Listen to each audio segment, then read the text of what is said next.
My Gavan and Melanine, and well met indeed. I am Arikir Galadirthan, the head of the modding team behind Divide and Conquer, and welcome back to Divide and Conquer as we continue on as the Easterlings of Rhûn.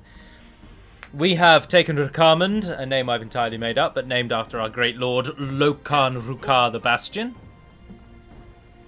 And the dwarves haven't really bothered us in the north, where Khan Margoz, our second in command, contains an army of archers to try and hold the dwarves back at certain key bridge battles. So it's going reasonably well, save for, I use that term a lot, don't I? It's reasonably well, save for the crushing defeat we suffered at Othelbed last time against the leader of Dorwinion, which we will have to come to deal with. But I believe we're at an end turn, are we not? Yes, Lokan Rukar's heading for Karasant. Dorwinion, interestingly, never really bothered with Rukarman. They haven't attacked it once since the reclaiming. Since we claimed it, rather.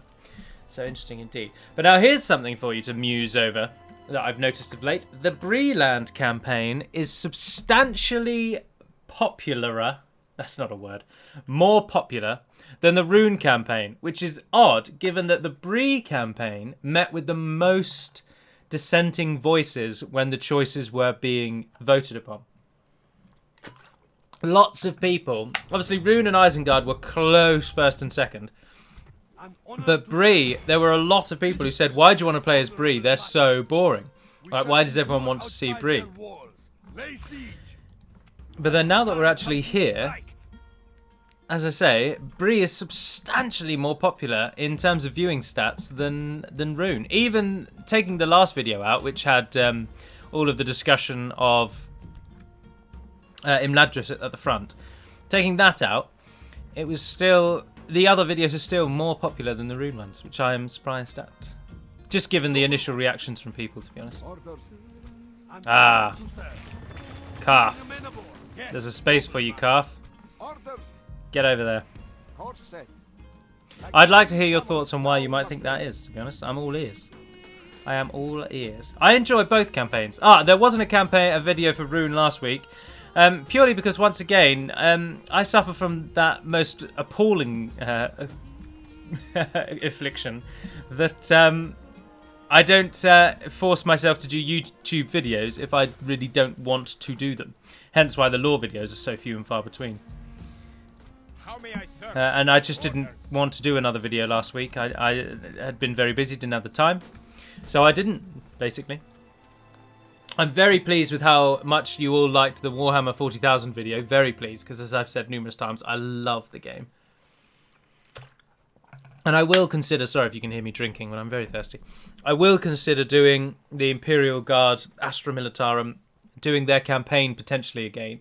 Or maybe playing as someone else who I find a bit harder so that it's a bit more of a challenge. Although the Imperial Guard I lost enough that it'll make it a challenge. There we are, Calf has landed. Now what I will do is use this ship to sail troops back and forth across the sea. Can you get me a ship? Yes. Because we've got quite an army actually building in... Strondos does not need a garrison as much now as we're about to wipe Dorwinion out of Dorwinion. There's some Ivari Eldar in there. This place doesn't like us very much, does it? Public order, 90%. Can't retrade anything there. Perhaps the garrison of Strondost should move out of this place. Well, no, we'll pop them in the ship and we'll sail them up. We'll pop them in the ship. Berta Monarchus, how goes your recruitment? You're re-recruiting and then you're retraining. So you're a while yet. But I need the siege to break down the gate. The battle against the leader of Dorwinion failed because I didn't smash enough holes in the wall, basically. And they just wore us down. And I've just noticed that Gimli had gone into the trees and he's just popped back out again. So the real problem with this campaign, the real challenge, lies just south of us. Where and what will Gimli do? Well, the fleet may then need to move troops north to assist against Gimli. Now, if I am allowed to just say a few more things about Imladris, despite me saying it was non-negotiable, Glorfindel will retain a cavalry bodyguard. So, there's that. Also, the current thinking on the death of the twins is that the twins will have unique ancillaries that create hidden traits. And it will be these traits that the game is actually looking for to dictate whether or not one of the twins has been to a location. And what we will essentially look to do is if a twin dies, you will then need to send a general, and it can literally be any general. You'll send them to Imladris, whereupon they will then receive the ancillary, therefore receiving the hidden trait, and you'll then have to move that general out to meet with the other twin. Or indeed both generals out if both twins have died. It may be, this is only our initial thought, but this is only what we're thinking of. To be honest, the twins dying will be really difficult. You'll struggle to kill the twins off, but some of you will manage it. I mean, I've managed to kill people very easily. A lot of people point to my killing of Aragorn in the Northern Dunedain campaign. Spoilers alert. But Aragorn died because I auto-resolved like an idiot, and he had nowhere to run to. I didn't lose him in a battle. I lost him because of the annoying game feature that auto-resolving when there's no safe location kills off your army. Yes, noble master. We will engage. Do we want to try and show our master? They only get 1 unit of defenders. That's since been changed. Don't worry about that. Obviously, with the new garrison script, Karasant gets quite a substantial garrison, and they are, in fact, armoured and upgraded and all sorts. So we will take the city of Karasant. I believe it's just a standard Northman city, and by that, what I mean is it is a standard medieval 2 city, because the Northmen are the most likened to medieval society.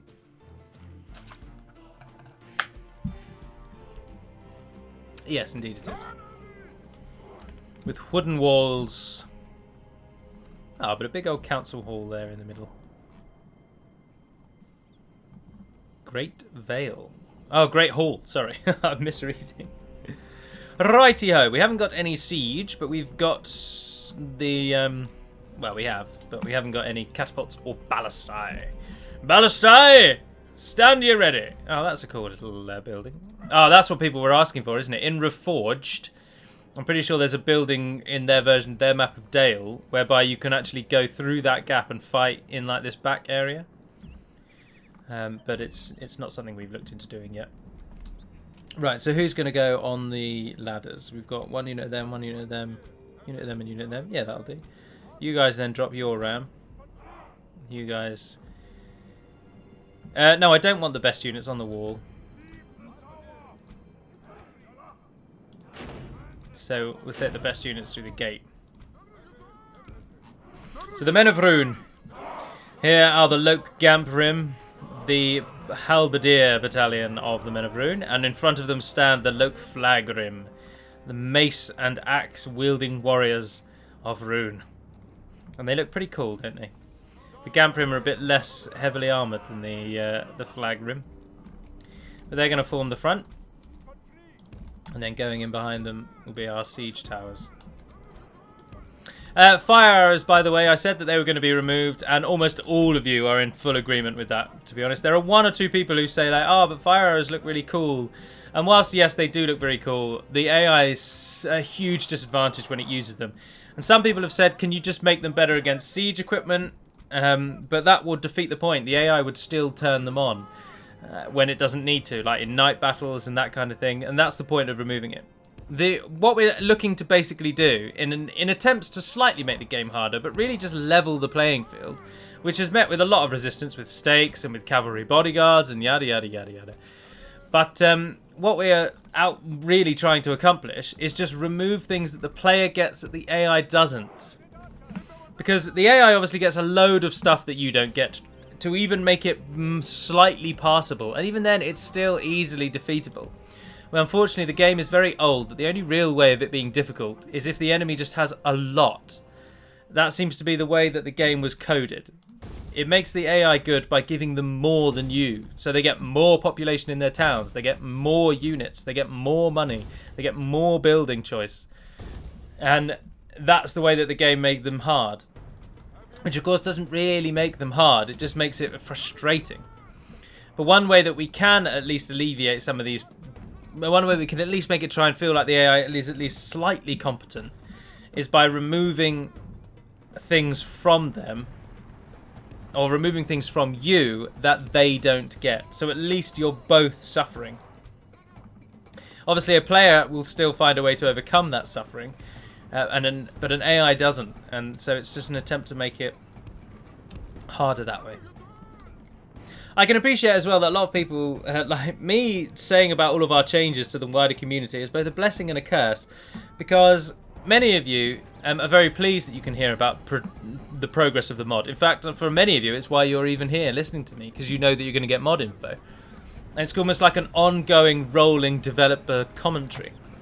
But also the problem with that then comes that some people obviously firmly object to certain changes. And but for my videos, they wouldn't even know the changes were coming. And we have had a lot of comments recently. Well, not a lot. I say a lot. It's because it feels like a lot. It's been about 2 or 3 comments of people saying like, "Oh well, I'm not going to download version 2 now. You've totally ruined the game." And it always makes me think like, if I hadn't have told you any of this, you would never know any of that, and you'd download it anyway. And then if you played as a certain faction, you might then find something about it that you don't like.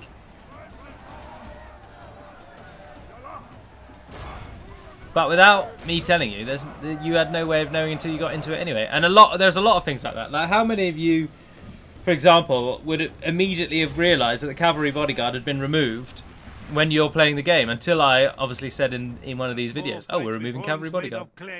We are winning the battle. I would submit few, because many of you will play as factions that don't get them anyway, so you wouldn't even notice really. But anyway, that's just a general musing of my own. This, I'm told, is the reason why siege towers are better than siege ladders, because units will just drop into a location and then use their mass to slowly force their way through the units. But they still end up just getting surrounded. It's still not ideal. And the enemy keeps doing this. They keep rushing out of the gate.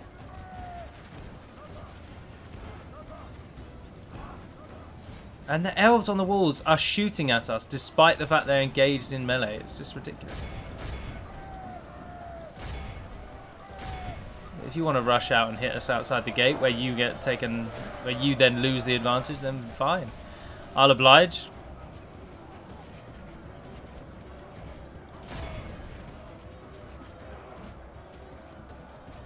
In we go. Cowardly enemy have lost the walls. Send your troops to take the rest of the settlement. Although I didn't realise that the battering ram causes such a bloody problem. Those crossbowmen are still shooting, despite the fact that they're now being hacked to death from the side. It's just madness, isn't it? These 2 guys are just going to make their way through the entire rank of crossbowmen, while the crossbowmen just gaily carry on their business of firing crossbows. Like, literally, he has swung 3 times now and killed 3 people. And there goes the 4th. He's going to hack him to pieces on the edge of the wall with his head hanging over. Oh, he's missed because the animation always bugs out. He's just smacked his sword, whatever this is, down on his friend. Oh, and they've double-teamed that gentleman. And then another swing brings down another. It's literally 1 hit, 1 kill for these guys. They're so strong against these crossbowmen.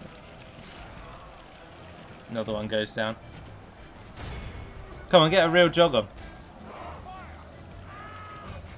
Make your way down the wall, lads. Oh, they've pushed down the middle. It's all over this time. It is all over. I suppose this siege tower has worked way more effective than the ladders do. And stupidly, the enemy has kept most of its melee force on the wall. I mean, what? They've just invited their own death here. As the peoples of Karasant go about their business, fires still burning in fireplaces. People desperately trying to ignore the onset of war, the blood in the streets. As they plough, the men of Rhûn plough through the heart of Dorwinion. Oh, their generals died. Captain Sigurdswolf. Sigurdswolf put up a great fight, but he, like many others, has died.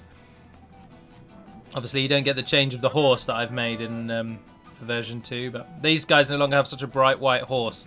They now have a horse more akin to this sort of colour. So it just fits a bit better, it just looks a bit nicer, which is good. All of our melee forces have made it now through the middle, with virtually nothing standing between them and the square, so... If you are interested, let's have a little look. Loke Gamprim do 5 attack, 5 charge with a 15 total defense. About the same as Gondor infantry. And a Loke Flagrim do 7 attack, 2 charge, 20 total defense. And they're effective against armor. So they're actually very, very good. 20 total defense is good for a mid-tier, like an entry-level elite unit. Like a kind of troops of the line, if you will.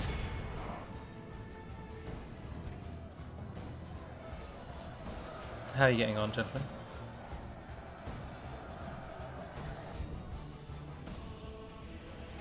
How are we doing on the walls as well? Our warriors are doing alright. The Westron defenders have wasted themselves.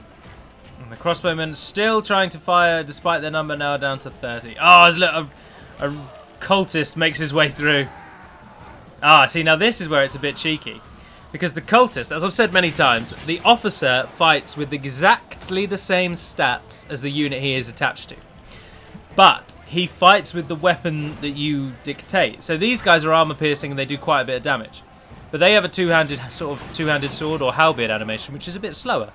Whereas he has a sword and board animation, which means he attacks a bit quicker. So he can make his way through the enemy in no time at all, really.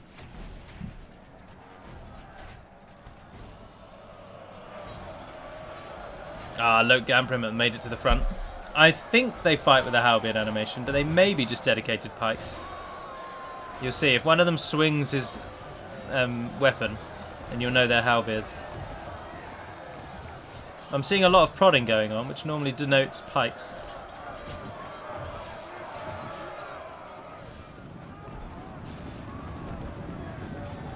Oh, they're routing.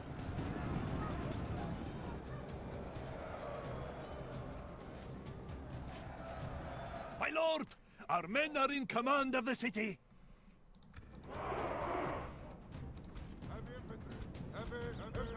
Heavy infantry! Our back line is being attacked. Send in the Balkoth, they mean little to us. And use the Loke men to take the front.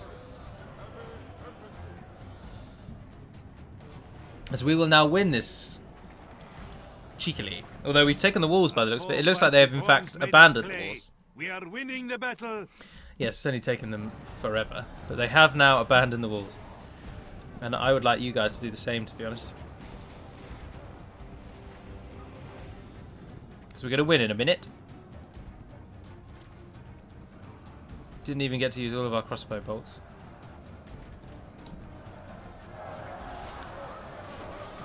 The purple of Dorwinion stands resolute against the red and brown colouring of Rhûn. Spear against spear. The clash, the melee, the horrific. The banner of Dorwinion waves in the maelstrom, holding the bright purple, elven-inspired banner aloft. But it is too late and too little, as the banner of Dorwinion with the great city of Karasant falls. Great victories are like 597, Come, 595. let us drink of the most rare and glorious fruit.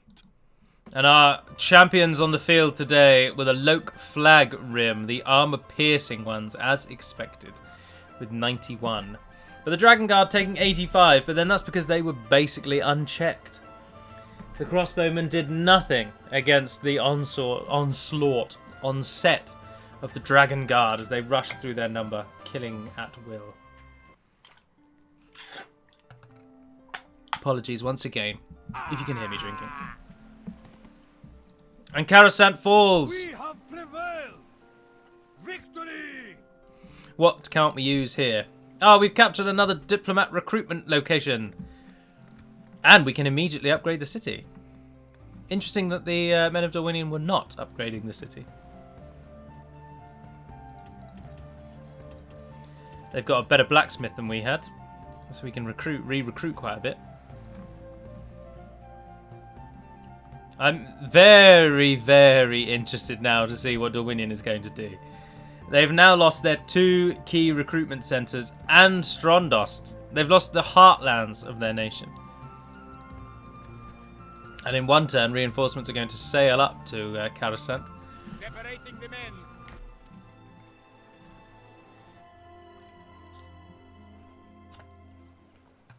See if we can't wipe them out. All of them. Hopefully we can.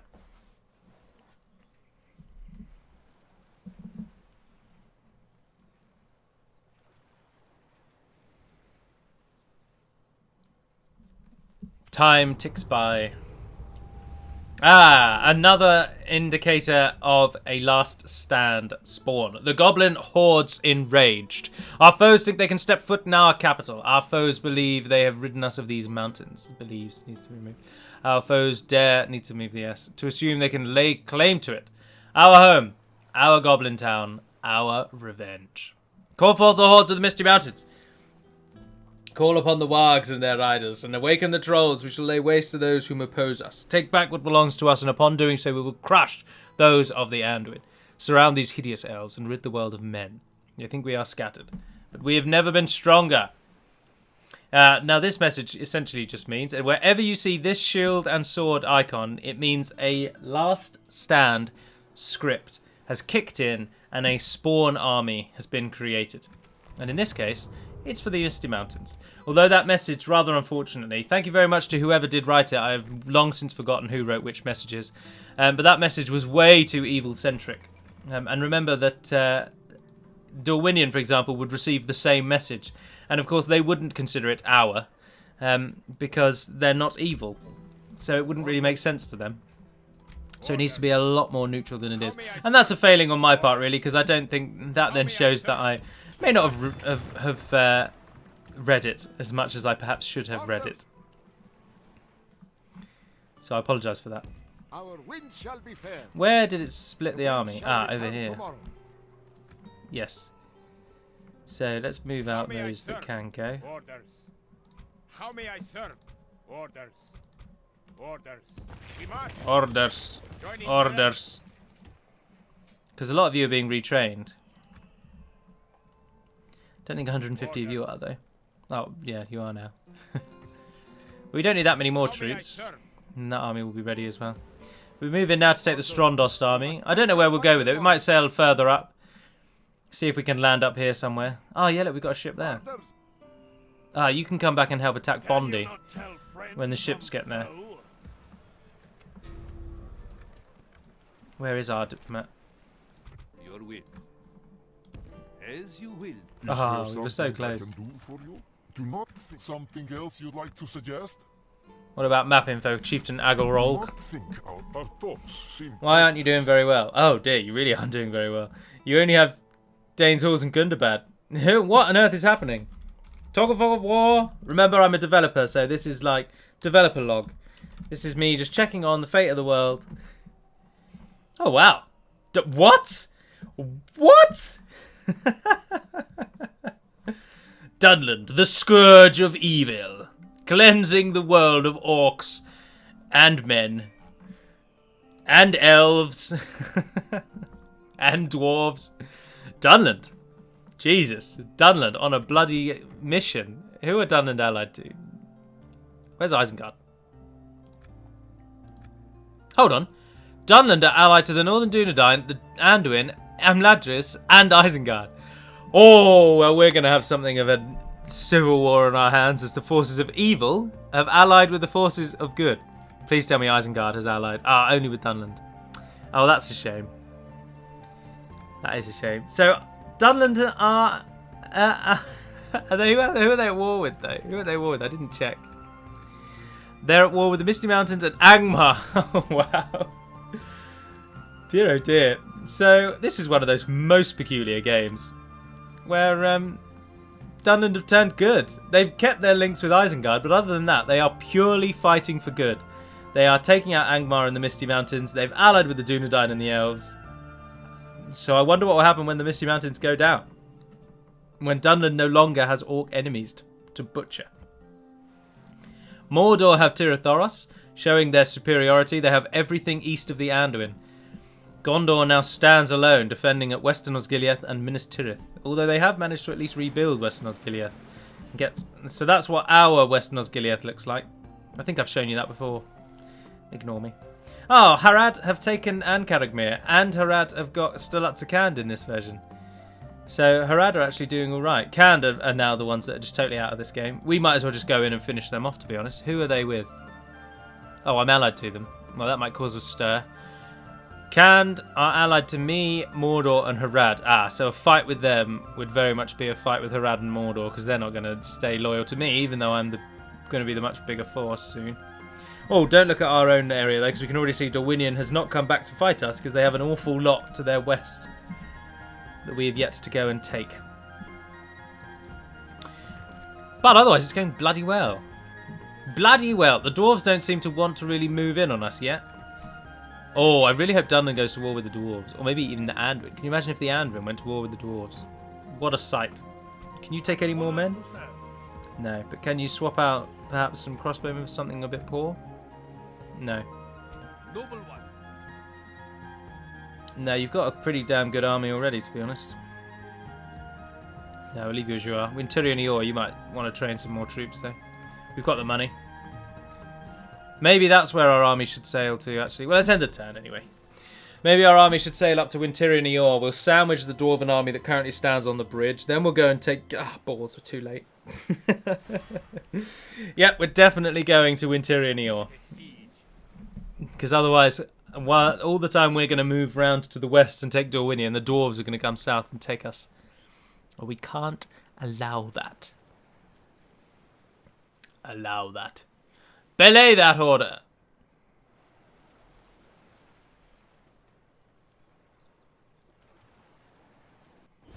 I really want to attack Kand, though. I mean, that's the problem. Orders. Locating the foreigner's port. Someone came of age. Nizar. Oh, you're on the wrong side, Nizar. I need you over here, really, to lead this army we've just got. Orders. Course set. Righty-ho, so I'll be taking those ones. Yes, please. I'll take How may I serve? basically everything at full strength, because I really don't think you need a garrison now. Oh, look how close you can get. Our wind shall be fair.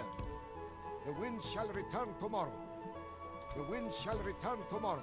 That's bloody annoying. The weary camels Surely, if you can get to the shore, you should then be able to disembark. You've literally made it to the shore. Why can the army then not get off the boat? That's always another one of the little weird oddities of this game I've never understood. Kabishar's Triumph just got a shipwright, and that doesn't give. True. Oh, of course, only certain ports train ships around the Sea of Rhûn. I should have made that aware somewhere. Made that clearer, perhaps. Got a lot of things we've just built, though.